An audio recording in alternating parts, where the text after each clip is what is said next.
Jika tidak ada langkah-langkah yang progresif, saya yakin ya fungsi PBB itu ya semacam impotensi gitu kan. Nah,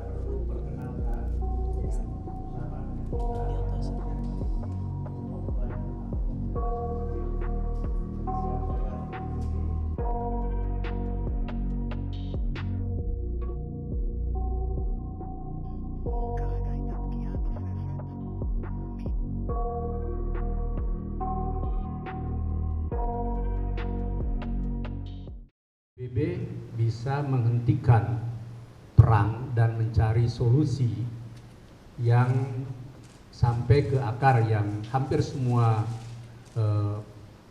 negara itu sebenarnya, kecuali yang memang tidak, menghendaki solusi jangka panjang, yakni dua negara yang sama-sama berdaulat gitu ya. Tapi kan sampai sekarang Israel sudah lama diakui, Palestina masih menjadi negara yang non members ya, observer state ya. Jadi negara yang pengamat yang bukan anggota kan, itu dan ketika ada resolusi untuk menjadi negara berdaulat itu kan diveto oleh Amerika. Nah, pertanyaan mendasar kita di era ketika PBB sudah 78 tahun dan negara-negara maju semua termasuk negara adidaya selalu menyuarakan perdamaian, kemudian dunia tanpa kekerasan, kesadaran hak asasi manusia. Apakah kita akan terus membiarkan tragedi-tragedi ini terus terjadi? Di antara fungsi PBB kan 3 dari 5 itu.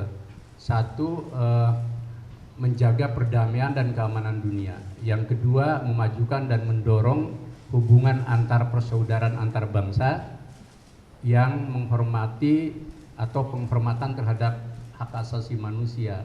Dan yang ketiga, menjadi pusat penyelarasan berbagai tindakan terhadap negara yang merusak perdamaian. Nah, jika tidak ada langkah-langkah yang progresif, saya yakin ya fungsi PBB itu ya semacam impotensi gitu kan. Nah, lebih jauh lagi ketika hampir semua negara maju itu selalu peduli terhadap pelanggaran HAM, terutama di negara-negara dunia ketiga ya, kalau masih bisa kita gunakan.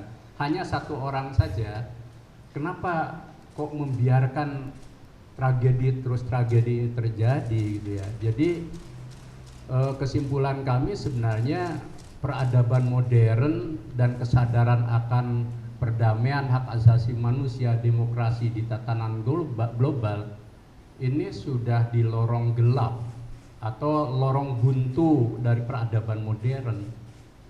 Jadi saya yakin kalau tidak ada ketegasan PBB dan PBB korban terus dari veto dari negara yang tidak netral terhadap posisi 2 negara misalkan, ya kita akan terus begini. Mungkin 2 tahun lagi kejadian lagi, 3 tahun lagi akan kejadian lagi. Jadi pertanyaan besar Muhammadiyah untuk dunia sebenarnya, apakah dunia dan PBB akan membiarkan tragedi kemanusiaan dan perang yang ada di depan mata ini terus berlangsung dan kita lumpuh, tidak bisa menegakkan perdamaian, tidak bisa menindak negara yang merusak perdamaian dan tidak mewujudkan persaudaraan antar bangsa.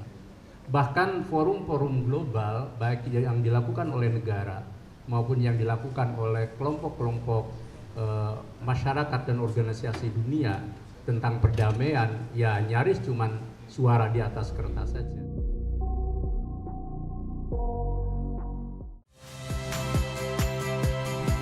Saya Yasir Neneama. Saksikan program-program Kompas TV melalui siaran digital, pay TV dan media streaming lainnya.